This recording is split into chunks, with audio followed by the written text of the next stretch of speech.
to write about this person is indeed one of my greatest honors. And I'm here with him, and the first memories I recall of this person is watching one of the I Don't Know Why concerts in the year 2002. And here, after about 15 years, to come here and speak to him, to talk to him, to write something about him, I feel honored. So this is the one and only, the lovely Mr. Sunil Perera.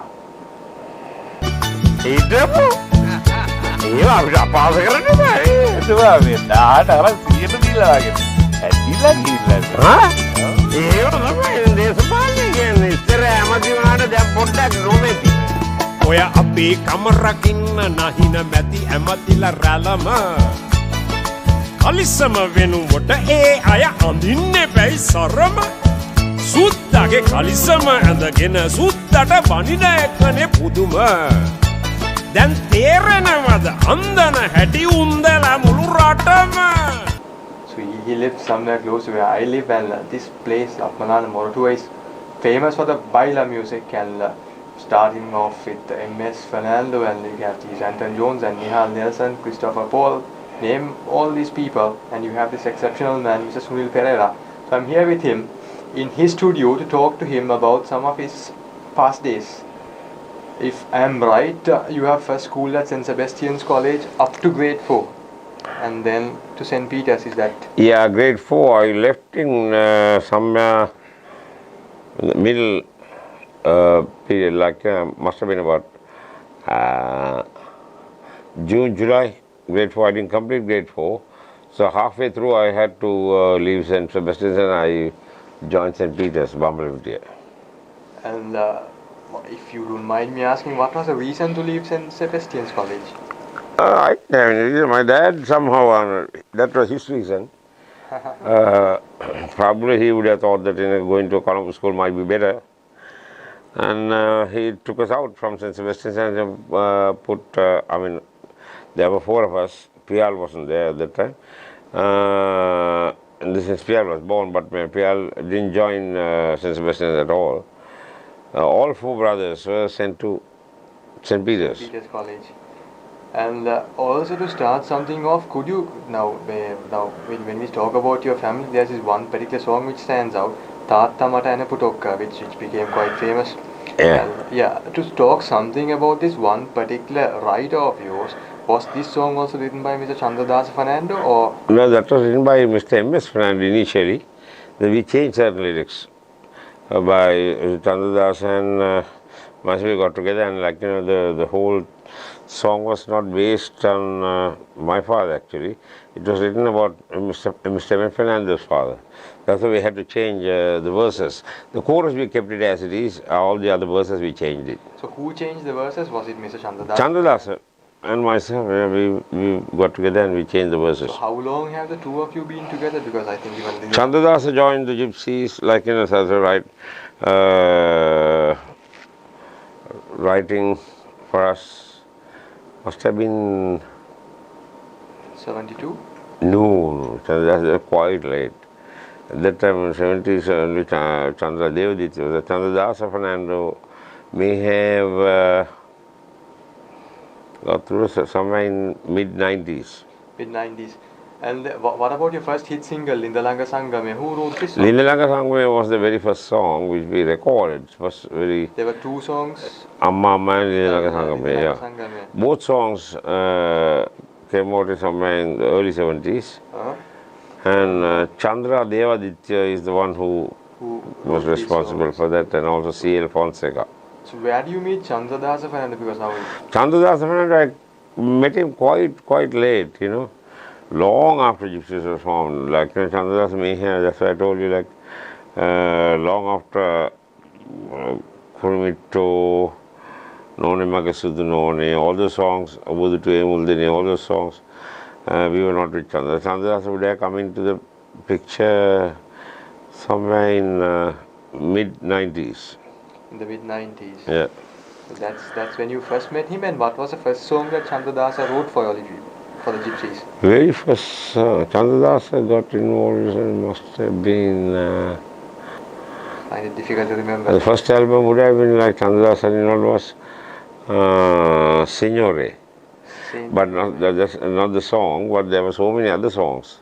Yes. So Chandradas would have been involved in Quite number. Tika Tika Vaisatano. And then Kadapathakin is another Kadapathakin was also written by Chandradasa. No, M.S. Fernando. M.S. Fernando. M.S. Fernando. And M.S. Fernando, and we recorded it later. That was written not for the Gypsy, that was written for M.S. himself. But we managed to sort of speak to him and get the song for us, and we released it on that particular album. Karabatak also came out in, I think it was in the Signore album. That was your first album? No, that was long out. First, there were so many albums. But then, if you count them as CDs, that was your... CDs, the very first CD also would have been in the 80s. In the 80s? Yeah, 80s. And then if you talk about the friendship of now, let's talk about Mr. Clarence Wijeywardana. Was he an influence in the 70s for you all to become? Clarence was an inspiration to all groups in Sri Lanka. Clarence, whatever he wrote at that time, he was very good balladier. Like, he wrote a lot of beautiful songs. But we were not aiming at that kind of, we were sort of basing our songs on a lot of humor. But I love Clarence's songs. I still like him to date. I still sing Clarence's songs, and I like him very much as a musician and the kind of music that he wrote. He's somebody out of the ordinary. In the 70s, you all started as a band which sang English songs. So was it only... We started with English music because the school influence was there. School, they had a lot of bands, a lot of boys who formed musical groups, and they were all sort of focused on the Western music. Like, they were always looking to imitate all the bands in the Western countries like Beatles, Rolling Stones, or let's say Elvis Presley, Cliff Richard, and all these people. They were big names at the time, and a lot of bands were sort of doing covers by all these artists. So we were also sort of focused on doing English songs. English music at the time.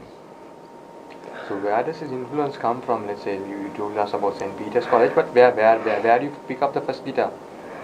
I didn't pick up a guitar. My father brought me a guitar. So that's the first influence. Yeah. Before guitar, I played the English mandolin, and after that, my father, of course, he encouraged us in a big way. After I sat for O levels and I could not pursue my career in higher studies, then my dad decided to sort of give me all the strength with regard to music, and kept on going, and he's the one who started, he's the one who gave the name for the Gypsies. He did, yeah, she's the biggest influence in my life. And which year did he pass away? How old were you then? He must have been, I think my father passed away in somewhere in 1991. So he was there to see you coming up to the top? Yeah, he was there. He used to go for practically every event, every show, every dance, and he was there. Because we started in 1970, so we were very small at the time. I was just 18 when I started the band. So my dad was there in a big way. He was there in a very big way. And talking about your mother, I saw your mother, I've seen her in a couple of videos, even in the new video, the Kusiya video, I saw her. So recently, PL did a couple of songs, and my mother was also involved. I mean, he wanted to get my mother in as well. Not that my mother sort of purposely wanted to sort of be in it, but PL wanted to sort of get my mother also into it. I've heard you saying that PL is a mother's boy a couple of times in the concerts. Pardon? I've heard you saying that PL was the mother's boy when he was quite young, couple of times in some of your concerts. Everyone, like we were 5 brothers and 4 sisters. Every child is a mother's child, more than the father, but the thing is, father was the biggest, my dad was the biggest inspiration and influence in Gypsies' lives.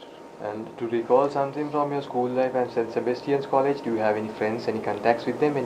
I still have a lot of friends from St. Sebastian's and from St. Peter's. In St. Sebastian's, Duli Pendis was my classmate, Flavian Aponso was my classmate. There are so many cricketers. Then I came to St. Peter's, then Roy Dias was my classmate. So there were so many, they are still in touch with me, some of them. not all. Fabian Afonso is famous, if you can remember, for the Asita Jayavira's famous partnership in here, I think 73, I guess, where they tried to save a match and Uncle Percy had gone to the middle of the, I don't know if you know this. Flavian Afonso. Afonso is the one, yeah. He Afonso. didn't play. It was an under-19 cricket match. Right? Under 19 match, I can't remember. This is Australia. But I still meet, I'm in touch with Flavian. Is not based in Sri Lanka, Flavian is in England. But whenever he comes, he calls me, and he still calls me, and he's in touch with me in a big way. If you could recall something from St. Peter's, what was school life? If you compare St. Sebastian, St. Peter's back then, what was the difference, main difference? How was it like to move from St. Sebastian to St. Peter's? No, the background was different. Like, St. Peter's, we came to St. Peter's after from leaving St. Sebastian, like the background was quite different. We had a lot of burgers at St. Peter's. So the background was quite, the environment there at St. Peter's was quite different. Was it better at Peter's than? St. Peter's, I wouldn't say better or anything like that, but the Berg influence and like everything was, most of the boys would speak in English, and so that was there. But I wouldn't say St. Peter's is better than St. Sebastian's or anything like that. No, I wouldn't say that.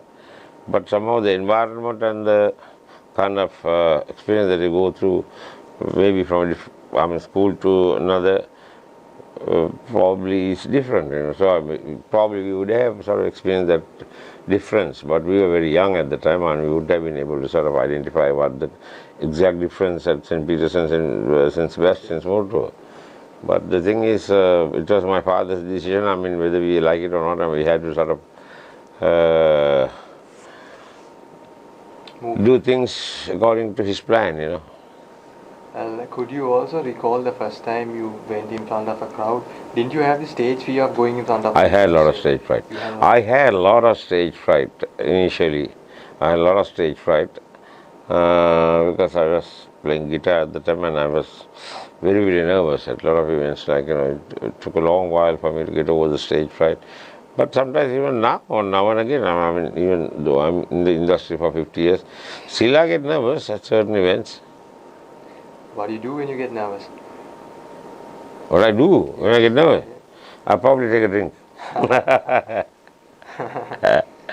And then also, if you could recall something from St. Peter's, if you could tell us something, just one particular interesting thing, one particular thing which is still there in your mind about St. Peter's, what would that be? St. Peter's? One thing from Peter's? One particular incident. How was the big match culture back then? Big match also I remember. All the big matches we used to sort of go for every big match practically. I think I had one incident at one particular big match. We got involved in a fight, fight with some of the boys from St. Joseph's. I don't know how it happened and why it happened, but somehow, we were in a crowd. I mean, there were so many boys, not only me. There were so many friends of mine who were there, but I don't know the exact incident, but somehow we got involved in a fight. And to which extent did this go? Did you all go to the police, or was it just sorted out at the moment? We didn't go, I mean, we were not locked up by another, but the police was also involved in some way. But we managed to escape. We didn't sort of go through major incident as major problem. But the thing is, at the time we were still scared about cops and all these things. But more than the cops, you were scared about your dad and the family, and mother and father, and they would always sort of jump at you, and they will try to sort of create problems for you. So due to that reason, you tend to sort of have a very smooth and but not that you really wanted to get involved in anything like that, but without your knowledge you are in a situation due to probably your friends. I didn't do anything wrong, but probably some of my friends would have been involved in doing something, but the whole clique was sort of taken to cop station or something like that, but somehow we managed to escape. It came through without any problem. That was from St. Peter's College, and Again, so did you lose your stage fright initially? I mean, what was St. Peter's a center stage in coming up in front of? No, starting, music and sort of starting the band, the stage fright was there all along for a long while. I had stage fright for a long time. And then you also told us that you had a lot of people involved in music while at St. Peter's College. So any bands prior to Gypsies which you were? Oh, of course, there were a lot of bands. St. Peter's had a lot of good musicians at the time. St. Peter's had some people who were playing for top bands, Jetliners, you name it, Spitfires. There were a lot of boys from St. Peter's. There were a lot of musicians from St. Peter's, a lot of boys who got involved in big time music like Jetliners, Spitfires, Fireflies, Savage, and all this. You name it, there were a lot of people, a lot of boys who joined the music industry. And also right close to St. Peter's College is St. Paul's, Milagiriya and Holy Family Convent. No, I didn't sort of, even during Big Match time, and a lot of boys used to sort of gate crash at all these girls' schools and all that, but I never did anything to that effect. We used to go to golf face and just have fun. But in my case, of course, the kind of friends that I had, they used to sort of gate crash all these girls' schools. But at that time also there were a lot of boys who were involved in doing that kind of thing, and invariably they fall into a lot of problems when they come to school after the big match. But in my case, I never got involved in anything like that. And is there nothing to recall from St. Paul's, Milagiriya and Holy Family? No, nothing. No? Only thing probably you fancy somebody and you try to sort of, but during my time, there were a lot of boys who were involved with girls from Holy Family, St. Paul's, Milagiriya and all that. But I wasn't, I was very shy, I was very backward. So probably due to that reason, I didn't have any sort of girlfriends from any of these schools. From both schools. And what about church on Sundays? Again, nothing. Sunday Mass is a must, no? All these, your parents put such a lot of pressure. Whether you like it or not, Sunday Mass is a must. You have to go for Sunday Mass. If you don't go for Sunday Mass, you won't be able to do anything else. Especially my dad. That was very strict, and that either you go for the morning Mass or the evening Mass. If you don't go for the morning, you have to go for the evening Mass. Not that you love going there, but parents push you into it. Any familiar faces from the church from back then? Any particular? Yeah. There were a lot of church friends also. That's why we actually Gypsies initially played for certain events. When we started, some of the events, the very first events were at church. Right, and then back again to your school. Have you done any sports while at St. Because Peter is very famous for all this rugby and cricket and all these sports. My brother, who played drums for us, my elder brother, he was involved in a big way. He played basketball and he captained school, and eventually he played for Ceylon schools, and he toured a lot of countries also. He's a good sportsman, not me.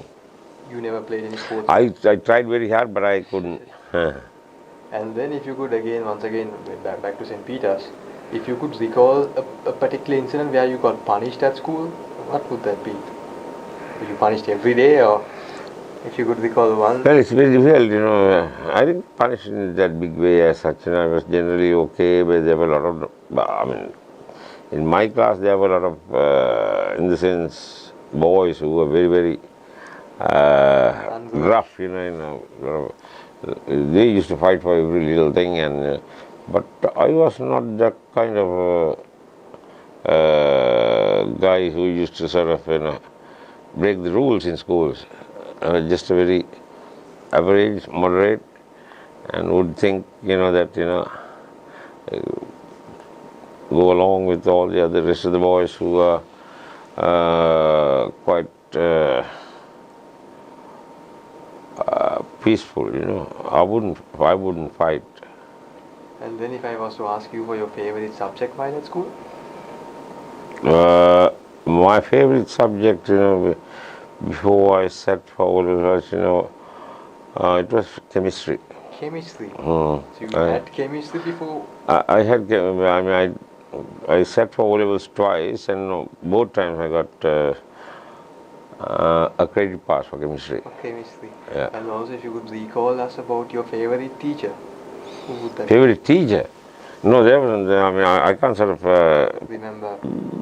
No, that remember, I can't sort of say that I'm very, very fond of this particular teacher or anything like that. I didn't have anything, any particular teacher that I really fancied or anything like that. You know, I mean, but generally, I mean, all those teachers at St. Peter's and St. Sebastian's also, they're all good. They're all okay. Right, and then moving on from school life to a few other people that you told us about a little bit about Clarence Wijeywardana. Where do you meet Clarence for the first time? Clarence recorded Sihina Lowak in the studio. In this particular studio? Yeah. What is the name of the studio? It's a Gypsy studio. Gypsy studio. Yeah, so I think Clarence would have recorded Sihina Lowak in mid-70s. In the mid-70s. Mm. So that is where you first come across. Milton Mallorachi recorded, that was also Clarence's effort, Avasaranathamata. That was also in this studio. Yeah. Yeah, in this studio, that was the time that I met Clarence personally. I used to meet him at shows and all that, but you know, we never had the opportunity of sort of getting close to each other, you know, getting acquainted with each other. But Clarence was a big name at the time. And how was Clarence Wijeywardana as a person? Very nice person. I mean, to me, I didn't have that much of a long period where I sort of associated him in a big way. Like, you know, he was just a friend, and I met him when I met him for the recording also. He was a big name, and he was okay. He was nice, very nice. And then also to speak about a few other names, like the names of Wally Bastian and Desmond De Silva, who have also been quite close to you. I mean, especially Desmond. Desmond, of course, we still meet now and again. If you could recall something from Wally Bastian, because I've heard a lot of Wally Bastian songs sung by you. Wally Bastian's songs are sung by Desmond. Wally Bastian's songs are sung by Saman De Silva. A lot of people don't know that Yamambando is Wally Bastian's song. So Irene Josephine is Wally Bastian's song. All these people have sung. We did a Wally Bastian's album about... Party Time with the Gypsies. No. We did a separate Wally Bastian's album about 10 years ago.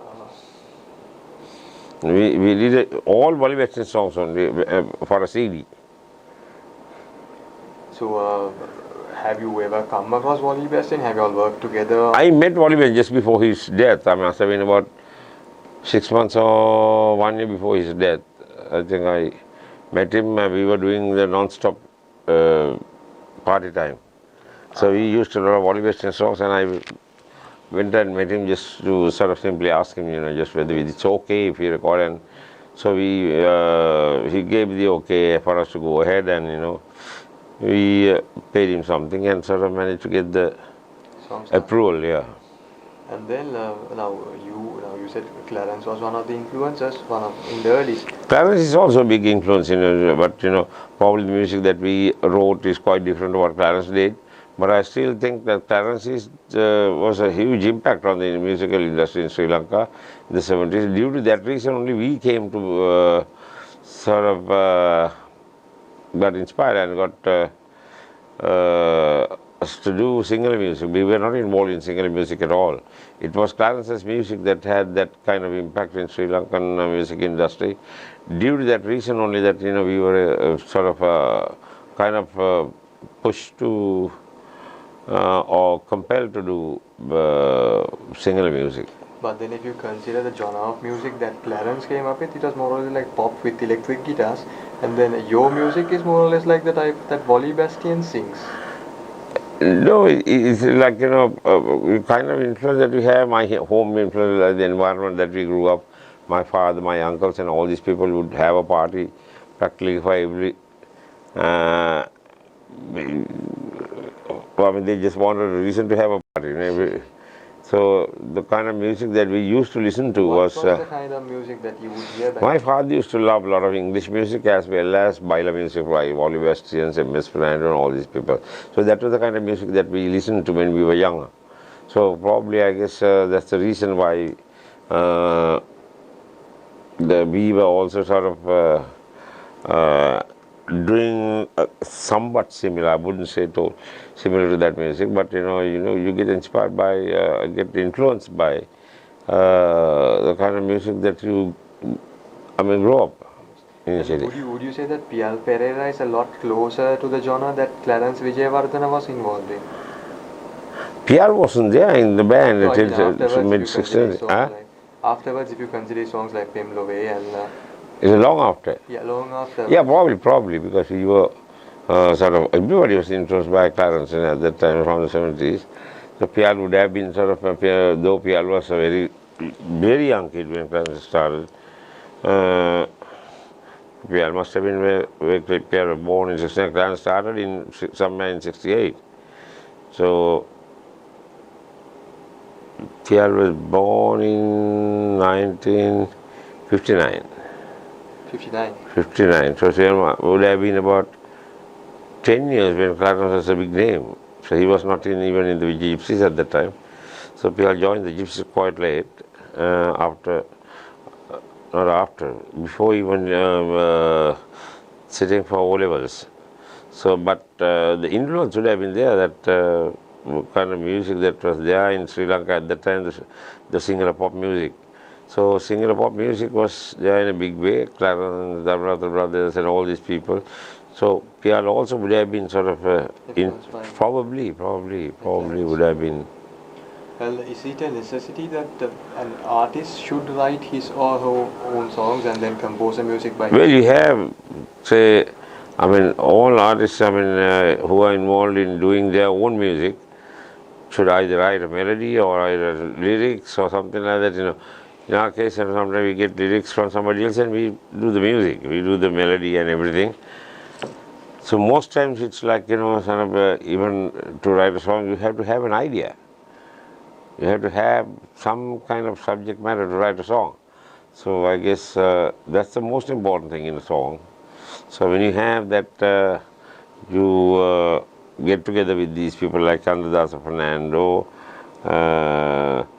Chandra Devaditya initially, then came Ananda Padmasiri, Santi, and all these people, Maxi Jayavira, all these people. So it's a matter of getting your idea across. And even recently you had done a song with Maxi Jayavira. Maxi is the one who wrote Ginya Gurugode. So he came and gave me the song and said to write a melody for this, So I did the music and everything. So Maxi had written another song and he gave it to me, and I'm just working on that. So it's all about certain writers have something that you probably, I don't know how to say it, but probably that in certain songs by Max, I seem to like a lot about Max's writing style. It's even M.S. Fernando's certain songs. I particularly feel that certain songs are very, very close to me.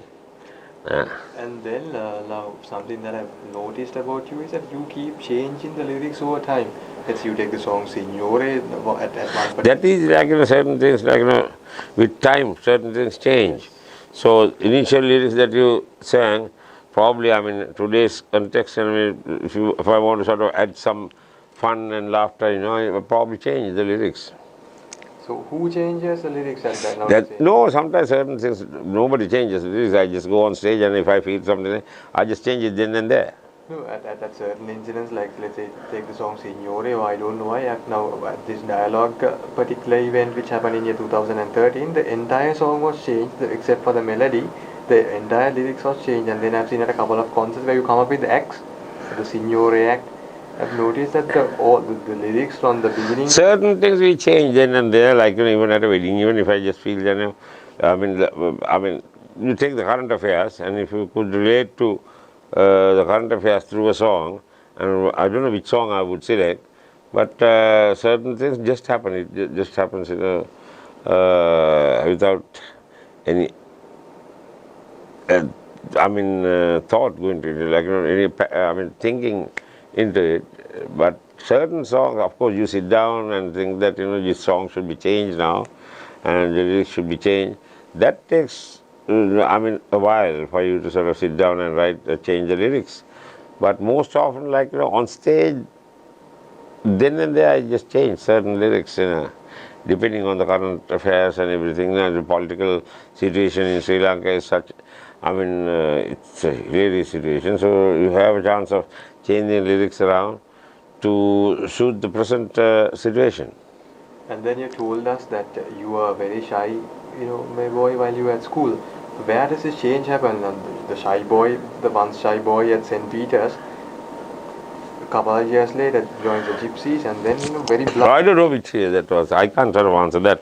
I don't know when that happened, but somehow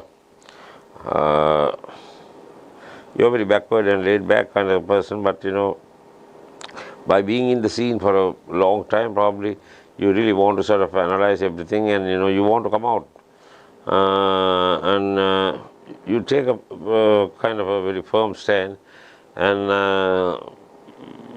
without your knowledge, I can't exactly sort of figure out and probably tell you which year or how. Yeah, I can't tell you that. I can't tell you that. I can, but somehow you find yourself in a situation, but you find it very hard to sort of go on. I mean, if you're going to be sort of very laid back, shy person, you're not going to sort of get anywhere with your career. So you have to sort of take a firm stand, and so I don't know which year it happened. So somehow I'm quite all right now, but I still have, nervousness is something that I still, every now and then I get nervous, yeah. And would you say that P.L. Perera is a more nervous type than you? Pardon? Would you say that P.L. Perera is more nervous than you when it comes to? P.L. is generally not that nervous. I mean, but P.L. is still backward. I mean, he wouldn't sort of come out and he would come forward. I mean, to the limelight to sort of to speak to the people or anything like that. Somebody, but all can't be doing that. But P.L. didn't take that role, so I had to sort of take the leader's role. So I had to sort of speak to the crowd. I was sort of more or less forced to do that. So my father also pushed me into it. So I don't know what age I really came out sort of this shyness or whatever, as you ask. But certain things happen without your knowledge, and certain things, when you understand that what your problem is, then you want to come out of it, and somehow you come out of it, but you can't sort of really figure out, and you can't really sort of say at what age or what year this happened. But somehow I managed to sort of come out of it. And some of your songs like Kiyanne Gotala, who wrote the song Kiyanne Gotala? We worked with Chandradasa. Fernando. And certain songs have been banned by the state media. What do you think of this particular incident? I mean, certain channels, certain like radio channels, and even from the 70s, there were so many songs. I mean, they didn't have it aired, like they didn't like the lyrics or whatever, so they didn't play it on air. So that was, I mean, probably they have a board which approves these songs or whatever. But we didn't have any, I mean, at the time, when they were sort of banning some of the songs for certain reasons, I mean, we were not in favor of that. But it happened at the time, not only for us, even Clarence, some of the Clarence's songs were also banned in the early 70s. So, but we, as well as most artists who were involved in Western kind of singer music, singer pop, so they somehow came out of all these, restrictions and all this after 1977. And then when Chandradasa Fernando writes a particular song for you? No, he doesn't write them. When we sit together and we receive the song, sometimes I write the first few lines. Then we start continuing from there. Nobody writes from home and I have a song for you. Nobody brings in a song like that. No, nobody brings in a song like that. So we actually probably most times I write, I just jot down what I want to write, and we sort of build up on that. We start working on it, and that's how it happens. And have you given out any songs to Clarence, MS Fernando, Desmond De Silva? Have you given now? You told me that Tata Matani Putoka was from MS, you took it from MS. Yeah, I have given out most of the songs that Gypsies recorded. We have given out to all the young people, and a lot of young boys have recorded Gypsies songs, which we recorded like Obudutuye Muldine, all these songs are. Yeah, Ojaye, Vati Santosh also did a couple of songs like Lunudehi and all these things.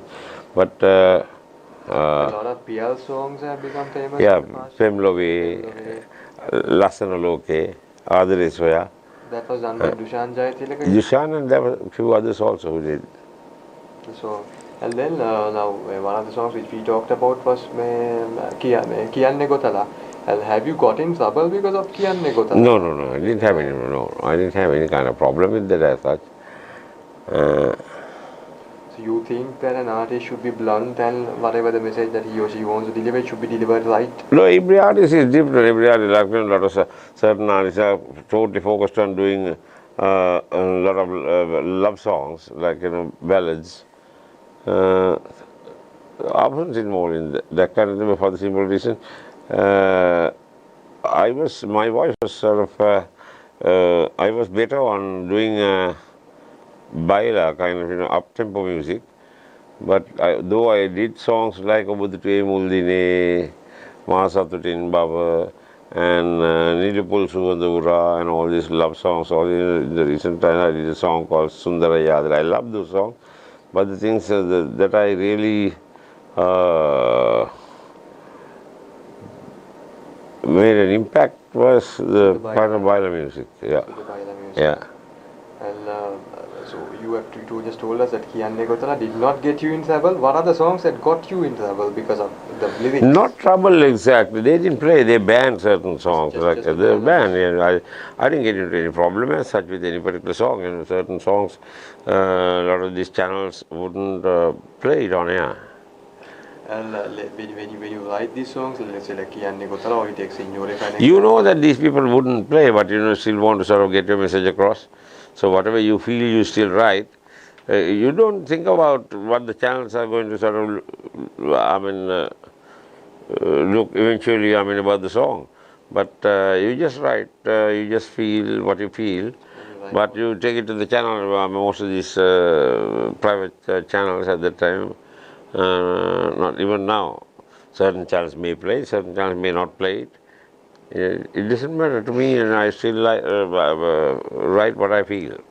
And have you ever, at any particular point of chance in your career, have you taken a particular political standpoint, a particular stand, I support this point and my... No, I'm not a politician. I was to always sort of just give my views on what I feel about country and what I feel about politicians in general. I'm not a politician. I'll never become a politician.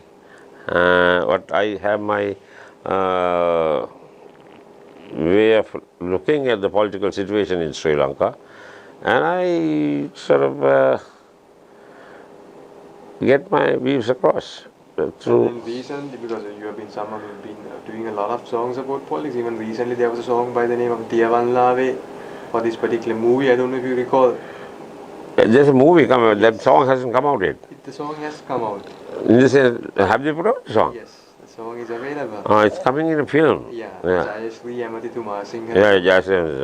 So, talking about all this political point of view, so at no particular point of your career, have you ever taken a political point of view? No. I never taken.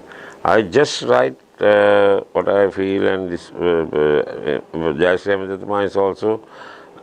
We got together with Chandradas and we wrote it because they wanted it.